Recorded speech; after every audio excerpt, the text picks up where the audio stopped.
So good morning, everyone. So am I audible? Yes, ma'am. Yes, ma'am. Okay. Yes, ma'am. Okay. Thanks.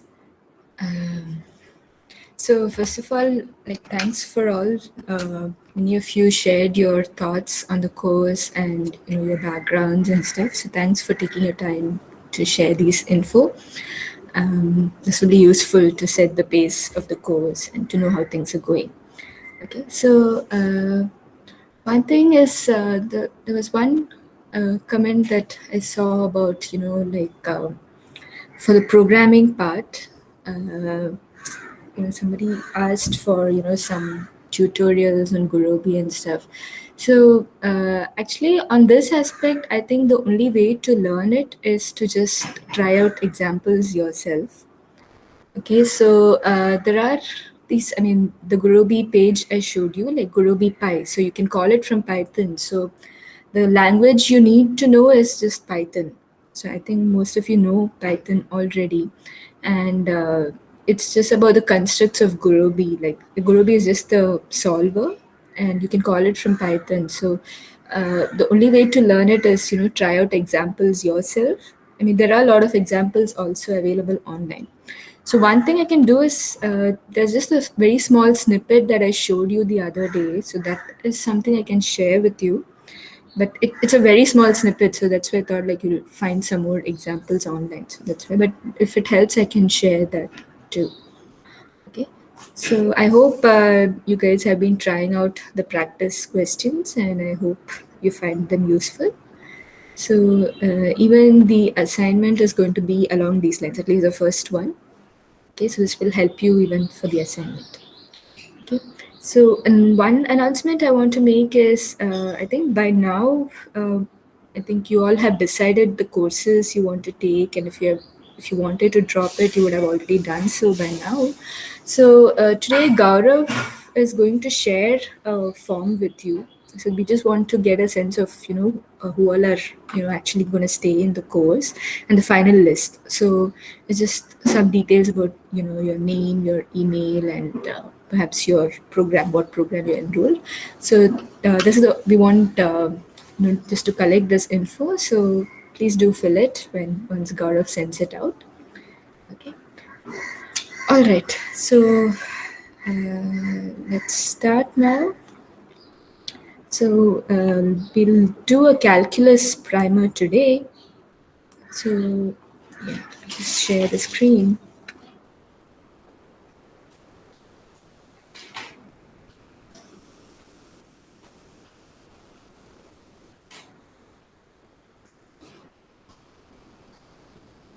So this screen is visible now. Sorry. Yeah, I think it's shared, right? Okay. Okay.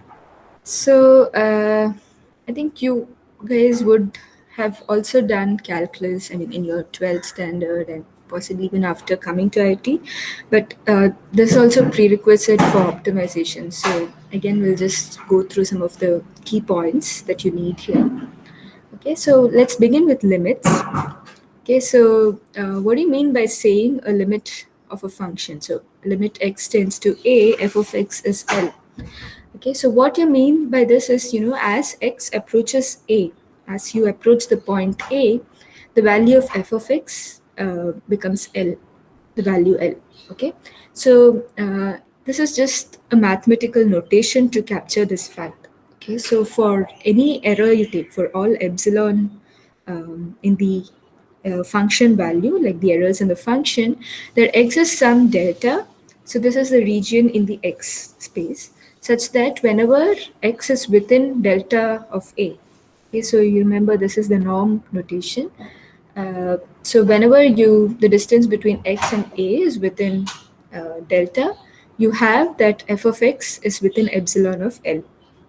Okay, so for any L, I mean, for any epsilon, like whatever epsilon you take, you should be able to produce a delta. Okay, so an example to see this is, you take this limit of x cube minus 1 by x minus 1. As you approach 1, this value is going to approach 3. So, you could see this by, trying this out in MATLAB. So I've just coded up this snippet just to give you a sense of what it looks like. So the x values go from minus 2 to, just before 1, and then it goes from 1 to 2. Okay, so I just want to capture like both ends, as you approach 1 from the left side and as you approach 1 from the right. And let's see what this looks like.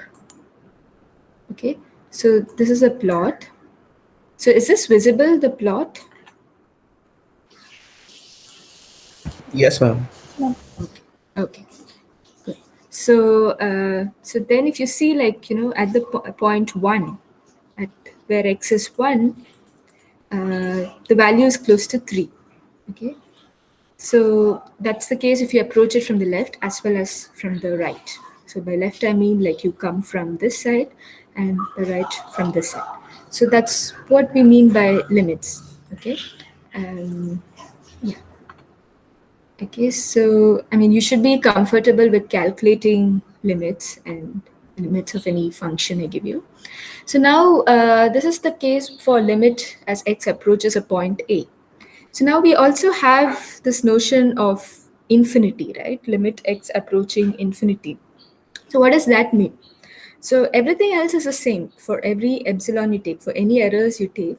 But instead of saying that you are within epsilon of the point A, so now here it doesn't make sense. I mean, within delta of the point A, here you don't know what that means, right? Because it's the point infinity. What does it mean?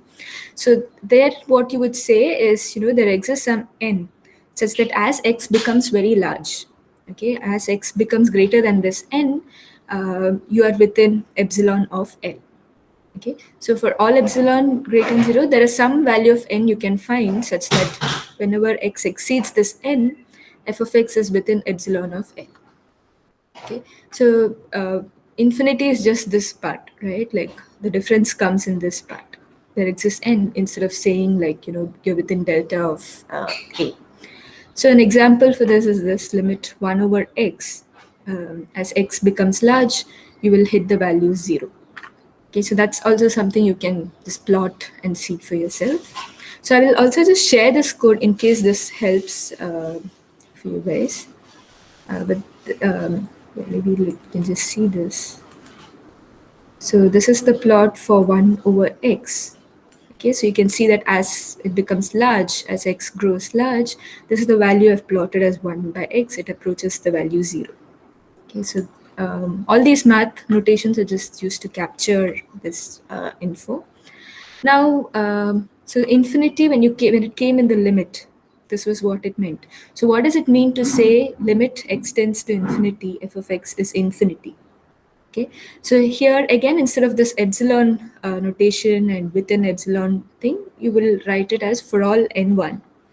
Okay, there is some n2 such that whenever x is greater than n2. So remember, this is just the same part, like when it comes in limit. Okay, this is the x part. And for all epsilon and for all n1 greater than 0, there is some n2, such that whenever you cross n2, f of x will cross n1. Okay, so you should be comfortable with writing these out for other functions. Okay, so an example for this is x square. If you take as x becomes large, x square also grows large. That's what you mean by the statement. Okay. All right. So, any questions so far? All good? You can type in the chat box if you wish. It's fine. All okay. Good. Uh, okay. So now let's go to partial derivatives. So what you're trying to do in partial derivatives is you have a function from Rn to R and you're just trying to capture how the function changes along these various coordinates. So if I write each of the coordinates using this vector notation EI, so EI just means it's a vector of all zeros except at the position I. And at position I, you have the value 1. Okay, so if you do x plus alpha ei, what you're going to get is a small change from x in the direction I, in the coordinate direction I. Okay, so so this partial derivative is just aiming to tell you the difference between f of x plus alpha I, a small change in the ith direction, minus f of x from what it was before. And you want to do this as the limit alpha goes to 0. So in a sense, it's a very small change you take, a small step you take in the direction of I. What is the rate of change you get, rate of change of the function value? Okay, so now the gradient is just the nothing, it's nothing but the collection of all these partial derivatives along each of these coordinates. So you just collect this dou f by dou xi on, all the coordinates, and you get the gradient. Okay, so this is going to give you an overall sense of how the function changes along all coordinate directions. So if you remember, like, like 0, this ei is this is a basis, right, for Rn. So this is just going to be like dou f by dou xi times ei, dou f by dou x2 times e2, and so on. Okay, so that's why it is, yeah, it gives you an overall sense of how the function changes. Okay, now, yeah, one thing to note is that the gradient gives the direction in which the function changes the maximum. Okay, so to get an intuition on this, I again have a plot here. So, sorry. Okay, so is this code visible? Is it too small, or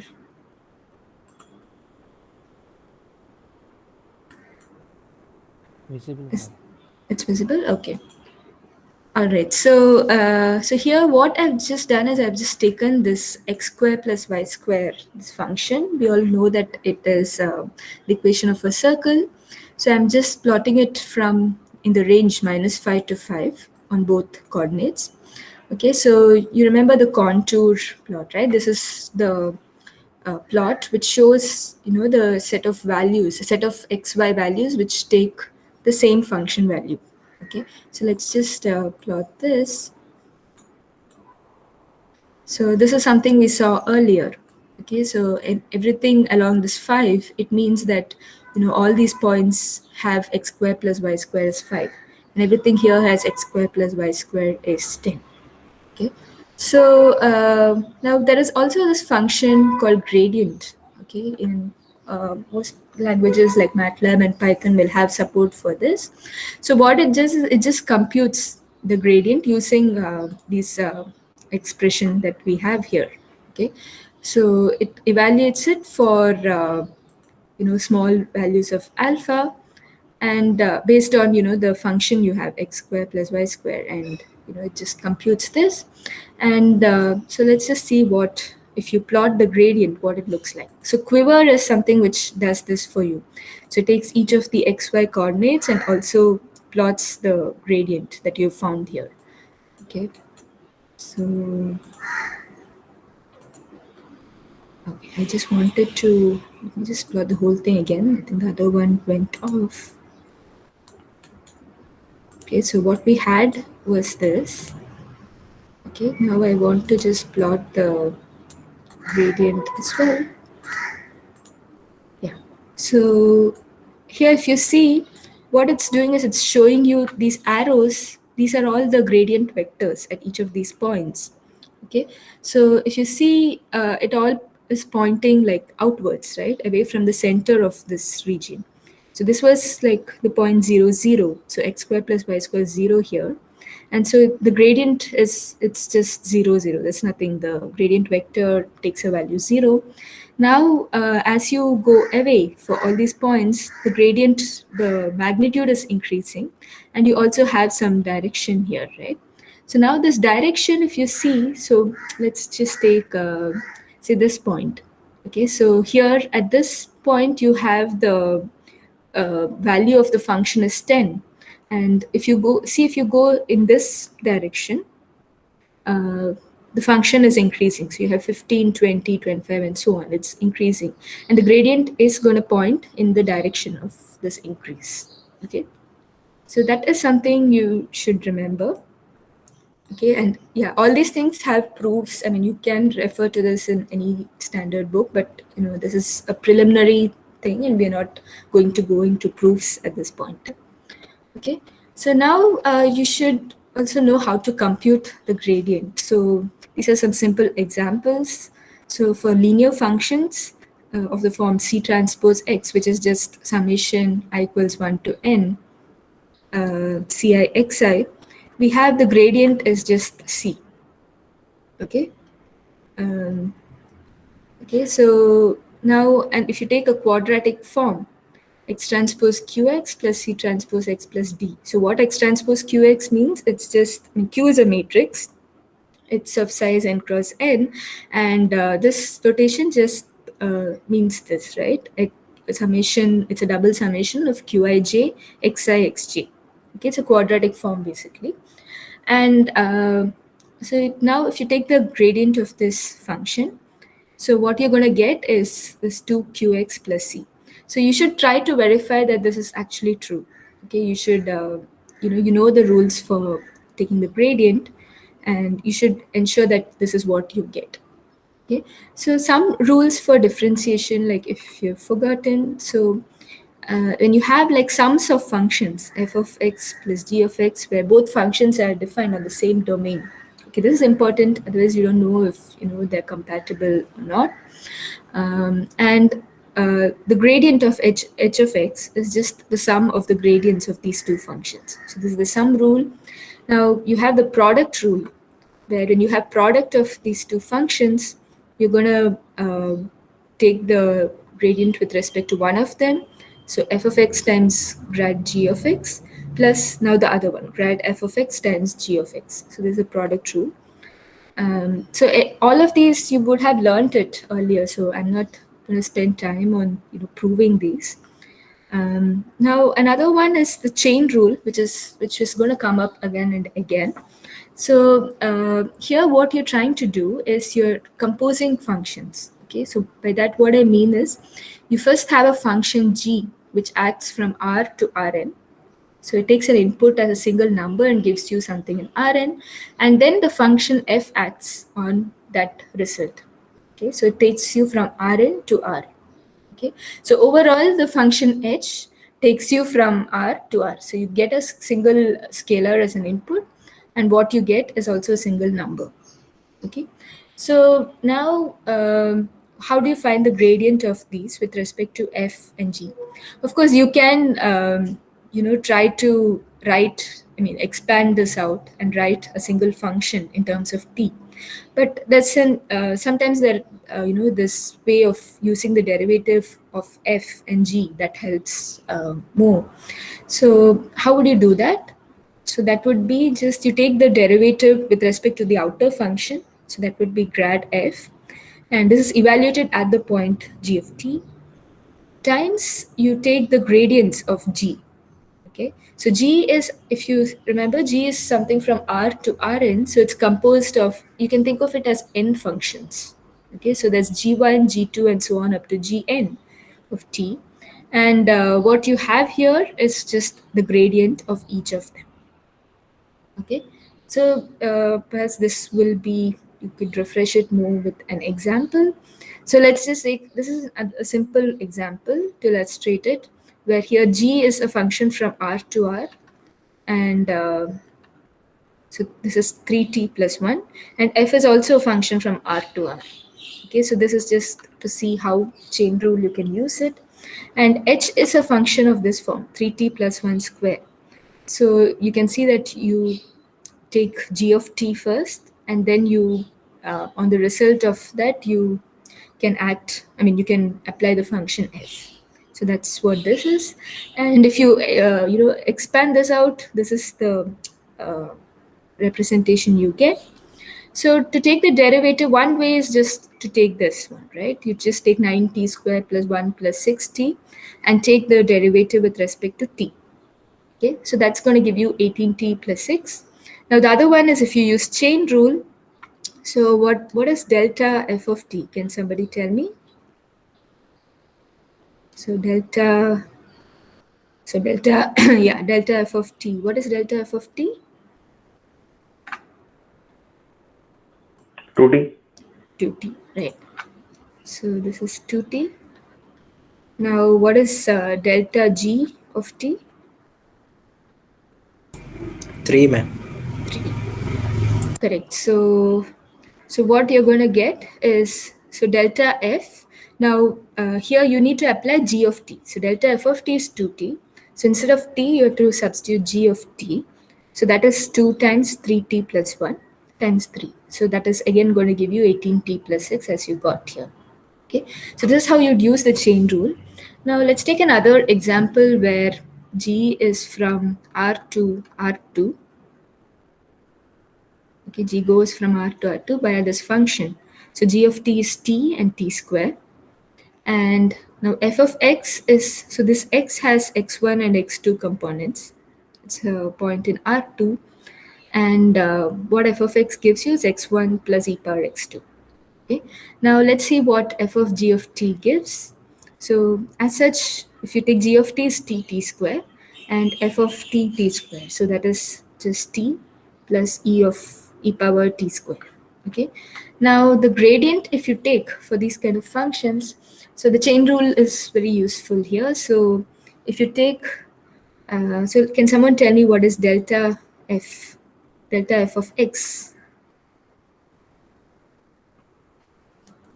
Okay, can someone tell me?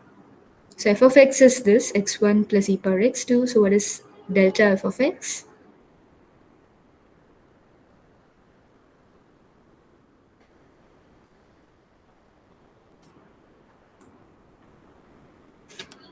Anybody wants to go? It's it's you have to take the gradient with respect to x1 and the gradient with respect to x2. Okay, so it's a partial derivative of this function you need.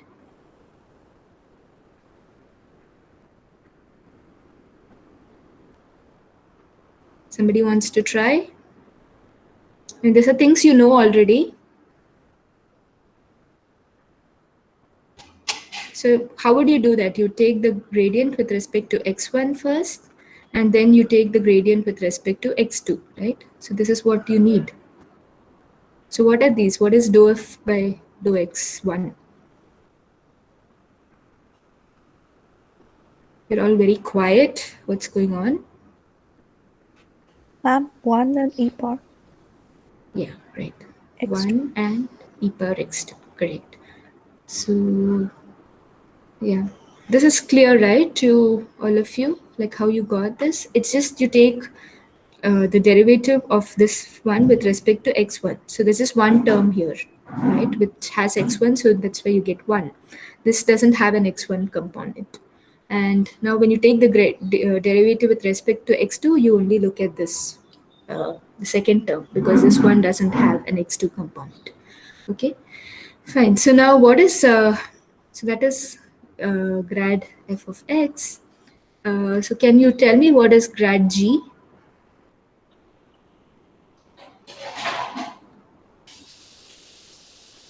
So grad g of t. So now you need to look at this function. This, so derivative with respect to t. 1 and 2t. 1 and 2t. Right. Okay.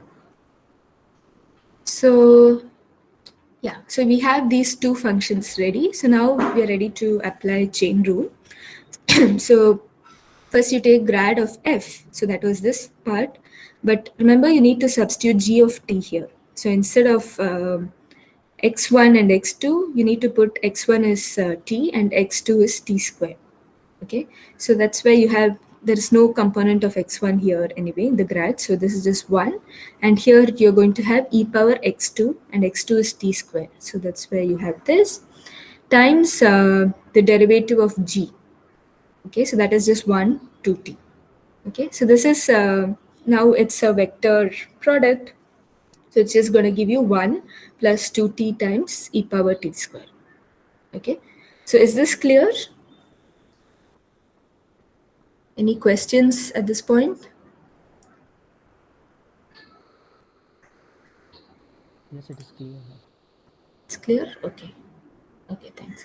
Okay, I see that Avinash had answered. So, yeah, I guess I would request you guys to, just, bring my attention if somebody answers on the chat because, yeah, I didn't, I look at it sometimes, but yeah, if there's anything specific, I request you guys to, alert me. Okay. So, okay.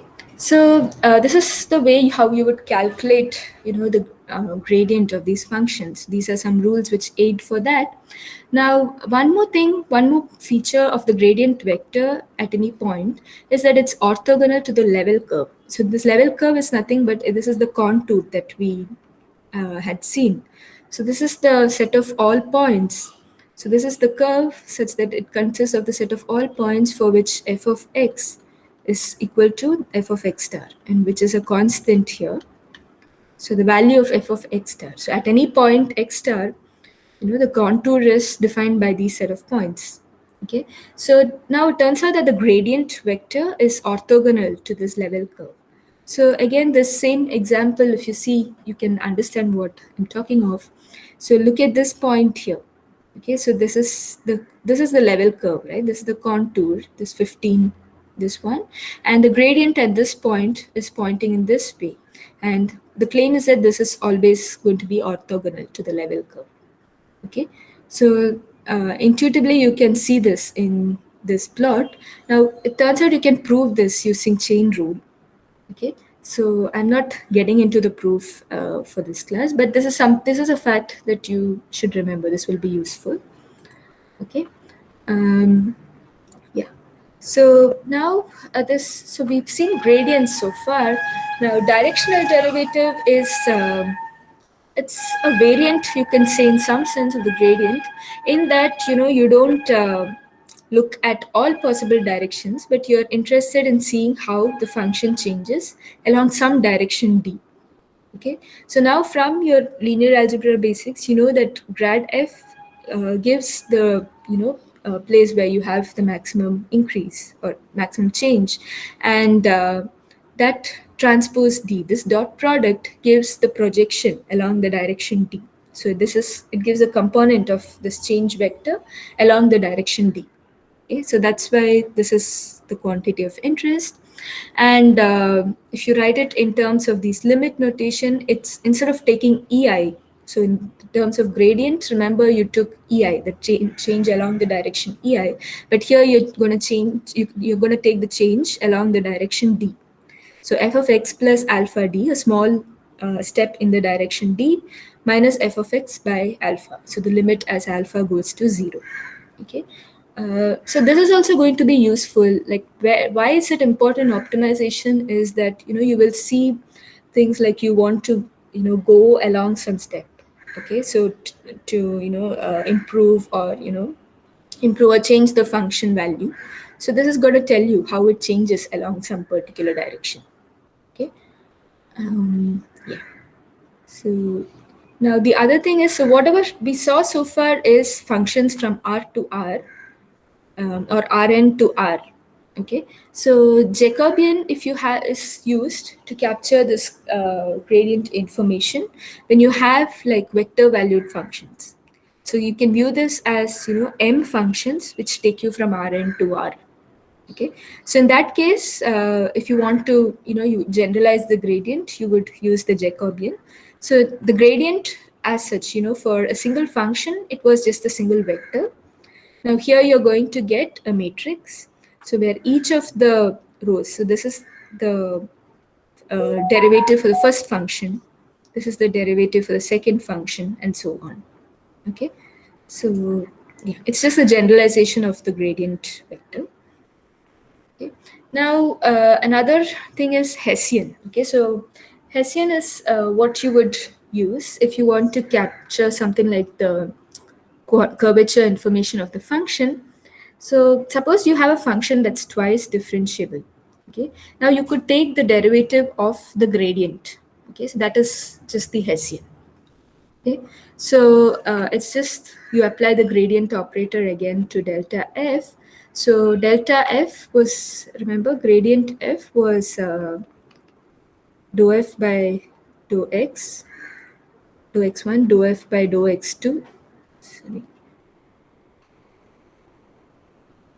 and so on till you had dou f by dou xn. Okay, so now here what you're going to do is for taking the Hessian, you take each of this entries. So you take dou f by dou x1, and now you take a derivative with respect to x1 to xn. So that's going to be the first row. So then you get dou square f by dou x1 square, then dou square f. So this is going to be dou square f by dou x1, dou x2, and so on. Okay, and the second row again, now you're going to look at this entry and you're going to take the derivative with respect to all x1 to xn. Okay, so that's how you'll get this. So this is a symmetric matrix, okay, because whenever you have dou square f by dou xi, dou xj, it's true that it's also, whether you take the derivative with respect to I first or j first, it doesn't matter. Okay, so that's why it's a symmetric matrix. Okay, Hessian is also going to be like useful later when you approximate functions. Okay, now examples here. So linear functions of the form C transpose X, the gradient was C. And now if you take the Hessian, what you're going to get is a matrix of zeros. So here there's no dependence. The gradient doesn't have any X terms here. So the Hessian is just going to be all zeros. But remember, it's going to be a zero matrix here. Okay, and now again the same quadratic function, if you take x transpose qx plus c transpose x plus d, the gradient is just going to give you 2qx plus c. So this is something you should verify. And now if you take another gradient, so that gives you the Hessian, that's just going to be 2q. So this is the only term which matters here, and you're going to get 2q. So you should really verify it for all these matrices. There are a lot of these matrices and vectors, some multiplication that's happening. You should verify that the gradient you get is actually going to be this. Okay, I mean the Hessian and gradient, both these things you should work it out and convince yourself. So let's take an example here of specific numerical example. So I'm having this function x1 minus 1 cube plus 2x2 square plus 5x1 x2. So the gradient is this, right? So you're going to have first with respect to x1, so that's going to give you 3x1 minus 1 square plus 5x2. So this one there's no x1 here. Okay, and only one is this. Now if you take the with respect to x2, this term, the first term doesn't count, so you have the only the next two terms, so you get 4x2 plus 5x1. So if you take the Hessian now, it's going to be, you take this term and you take the gradient with respect to x1, so that's going to give you 6x1 minus 1. And again now you take this term and take the gradient with respect to x2. So 3x1 minus 1 square doesn't have any x2 terms, only it's 5. So similarly, this is how you would compute the Hessian. Okay. Now, these things, all these points about Hessian and gradient, all these will be useful now in what is called the Taylor series approximation. So that's what we're going to do next. But just before that, I want to talk to you a little bit about these O notations. Okay, this you would have probably seen in some other courses, but there's some difference in the way things are done in the math side of this area. So,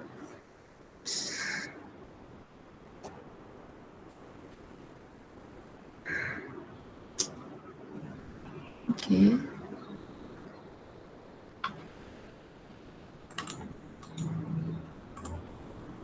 okay, sorry.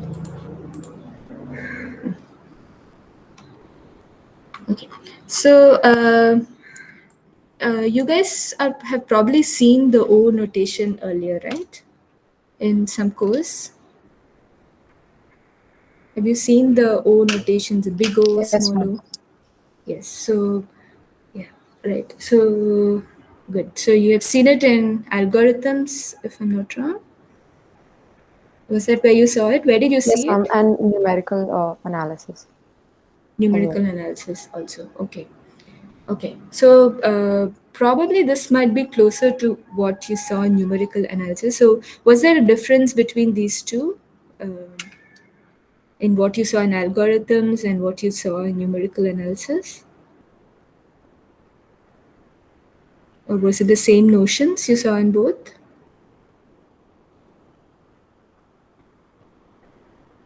Okay, does anybody remember what you saw in numerical analysis or algorithms?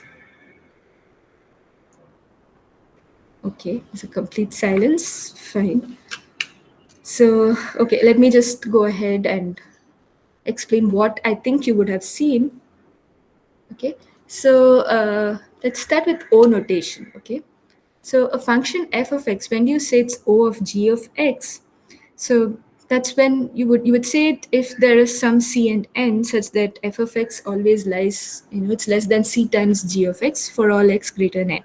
So this is the definition you would have seen of O notation, I think, in algorithms. So as x approaches infinity, so when x becomes large, the value of f of x is bounded above by c times g of x. So that is O of notation. So it just means that f of x is less than some constant times g of x as x grows. Okay, so this is what you would have seen possibly in algorithms where you want to analyze something like the time complexity of an algorithm. So you want to see how an algorithm behaves as the input grows, something of that sort. Now, you see a slightly different notation of what is used in math. Maybe this is what you saw in numerical analysis. I'm not sure, but anyway, let me just explain it to you. So here, what you do is rather than looking at how x grows, as x becomes large, that's not the focus. Rather, the focus is about how how the functions behave around the point A. Okay, so this point A need not be a very large point like infinity or anything. It can be just any point. Okay, so then what you would say is, f of x is O of g of x if there are some c and epsilon such that this is still the same. F of x is less than or equal to c times g of x. But for all x, not x greater than n, but for all x within epsilon of a. Okay, so it's so instead of saying like x for all x within some epsilon of infinity, which doesn't make sense, so it's over there you would have said x greater than some n. Okay, so it's just the same notions, but you just take it around some point A. Okay, so some examples here as n goes to infinity is, n square plus n cube, for instance, that is order of n cube.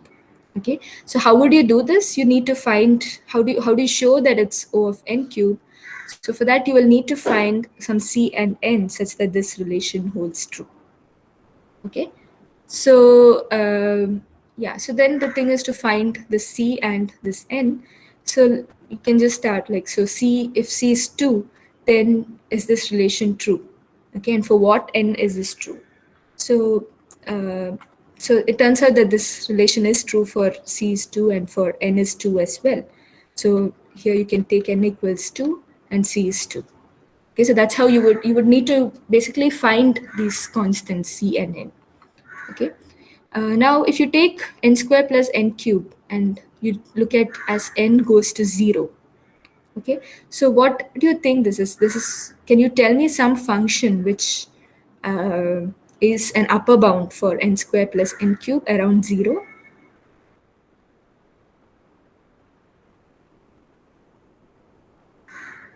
Anybody?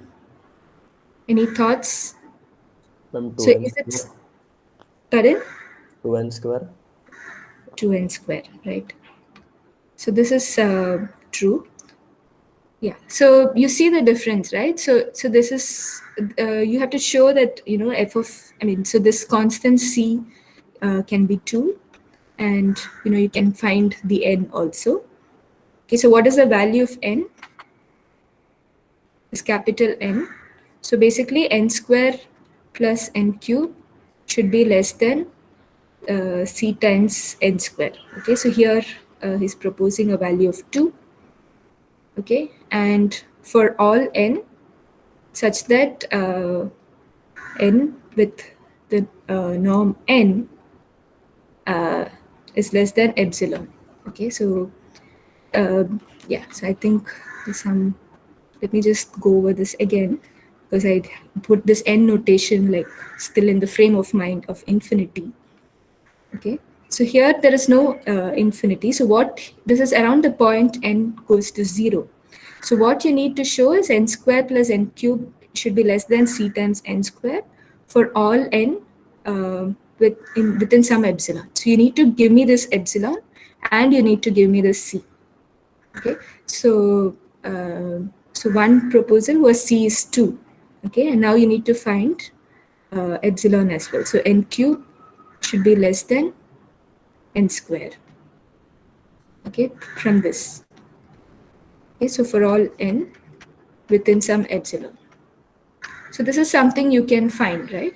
Because n is very small, like as it approaches, it's a very small quantity near 0. So if I put n is something like if I say epsilon is point 0.5, okay? So this is true, right? zero point 0.5 cube is going to be less than or equal to 0.5 square. So you see that there is a difference here, like as n goes to 0, f of n is order of n square. But f of n is order of n cube as n goes to infinity. So as n goes to infinity, f of n is not order of n square. Okay, so this subtle difference of which around which point you take, that makes a change. So whenever you say order of notations, you usually have to say around which point you mean. Okay. In some senses, in some cases, it's understood. Like when you look at time complexity and stuff, it's understood that you're talking of the case where n goes to infinity. But if not, you should specifically mention, around which point you're saying. So is this difference clear to you all?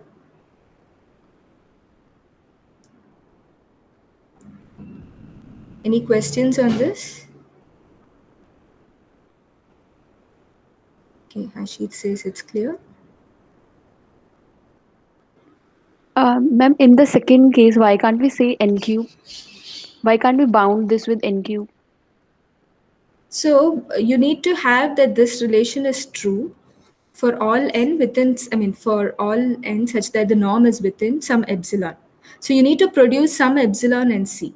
So can you produce an epsilon where this is true? I mean, c we have already got. So you need to give some value of epsilon. So can you produce some epsilon where n cube is less than or equal to n square for every n you take within that epsilon? So try some example, right? Can you give me some value of epsilon? Just say something, Ma'am, 0.01. 0.01. Okay, so what is the value of n cube? So this is point, so take some n. So let's take n as point 001. Okay, so sorry. So epsilon is 0.01 and let's say n is something less than epsilon, right? So the norm n, so that's just fine. So let's take n as 0.001. So now what is n cube here?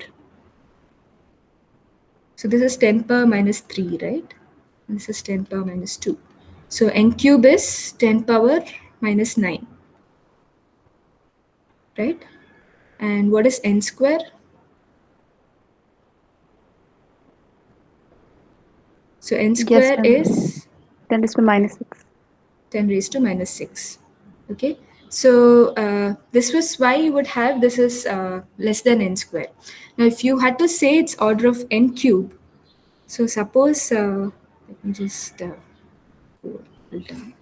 So suppose we said suppose it's order of n cube, then what you need to do is show a c and epsilon such that n cube plus n square is less than c times n square n cube, right? Is what we're doing here. Okay, so this c time n cube for all n within some epsilon. Okay, so this you need to satisfy if you say it's order of n cube. So this is unlikely around the point, like I mean, you need to produce some epsilon, and for all n within that epsilon, this needs to be true. So this example here, it shows you that, n square is an upper bound here for n cube. So this is unlikely to happen. Okay, so you should show that there is no c and epsilon exists to disprove this. So is the question I mean, is the answer clear? Does it answer your question? Yes, ma'am. Yes, ma'am. Got it. Okay, cool. Okay, so yeah, so you should. The point I want to make is that, this point around which you try to characterize the behavior, that is important. Okay, and that will change the relations between these functions. Okay, now another notation. I mean, another notion is the small o notion. So you say f of x is small o of g of x. So around the point x is 0, if f of x, the ratio you take, the mod of f of x by g of x, as you approach 0, this is going to 0. Okay, so what it means is that f of x is much smaller than g of x around 0. Okay, and in math notions, it means that for every, it's a very strong notion. So in the sense that for every epsilon you take, you should produce some delta, such that whenever x is within delta, this f of x by g of x is within epsilon of 0. Okay, so it's just f of x is within epsilon. I mean, f of x by g of x should be less than epsilon. Okay, so the difference between big O and small o is just in big O, you just needed to produce some epsilon and some c for which this is true. Okay, it's there exists. So there is some c and some epsilon such that this is true. But here you should say that for every epsilon, okay, any epsilon you take, you should be able to produce some delta for which this is true. Okay, so in that sense, it's a very strong notion. So the gap between f of x and g of x is huge. That's when it is small o. But here, even if it is a tight bound, it is just some c and n. So if it's just some n, I mean, for this case, it was n square, and that was enough. But yeah, this will not work for small o, because for every epsilon you take, you should be able to produce a delta. Okay, so yeah. Okay. Now, the same thing in algorithms, you probably would have seen the small o notion also. There also, you would have defined it around the limit as x goes to infinity. It says the asymptotic case. Okay. So that you would have seen is this: for all c, there is some n such that whenever x exceeds n, f of x by g of x is bounded by c. Okay, so it's just the limit x tends to infinity, f of x by g of x is 0. So you can try plugging in the limit notions that we saw earlier. Okay, so here also you can see these differences, right? Like around x goes to 0, you have x square is small o of x. Okay, but as x goes to infinity, you have x is small o of x square, because x is much less than x square.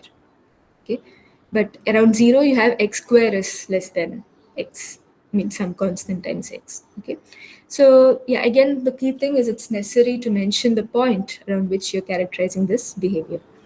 Okay, so these are some things maybe you should try to prove. Okay, you can yeah, so basically you should produce these constants, these c and n, or c and epsilon.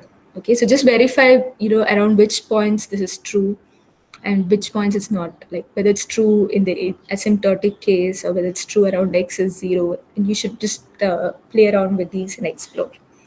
Okay, so I think we are running out of time. So what I wanted to do was the Taylor series approximation. So I think this we'll have to do it in the next time. So any questions so far? Are things okay till now?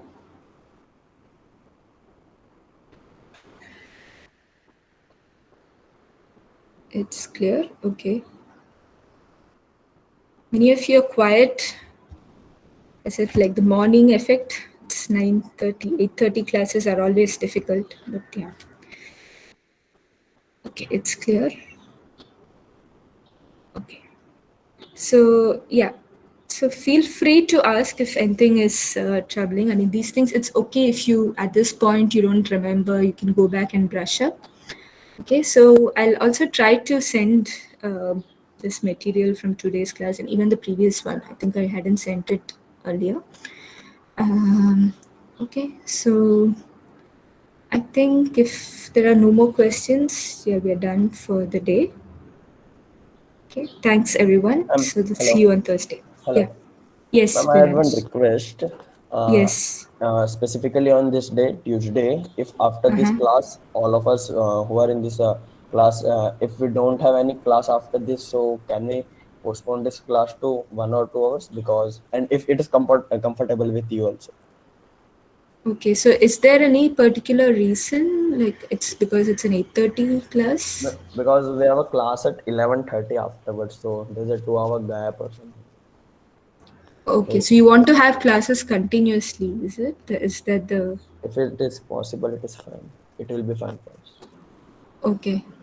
Morning Morning, if effect. it is Yes, also I done, also yes. I that's also understandable, I know. So does anybody have a class at 9:30?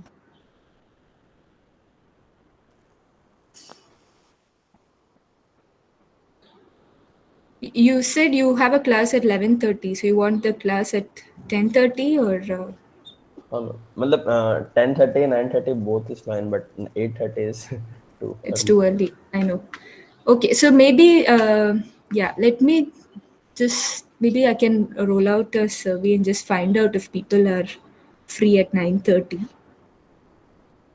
Okay, ma'am. right? So does anybody here have a class at 9:30 now out of those who are present here? And Tech first year has class at 10:30 a.m. Okay, so I think 9:30 is the only possibility. So is 9:30, what about 9:30? Do people have class? Nobody has class? 9:30 is fine for Rajneesh. Okay. Okay.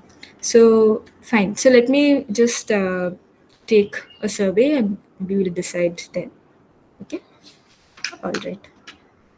All right. So thanks everyone. So see you on Thursday. Okay. Have a good day. Right. Thank you, ma'am. Thank you, ma'am.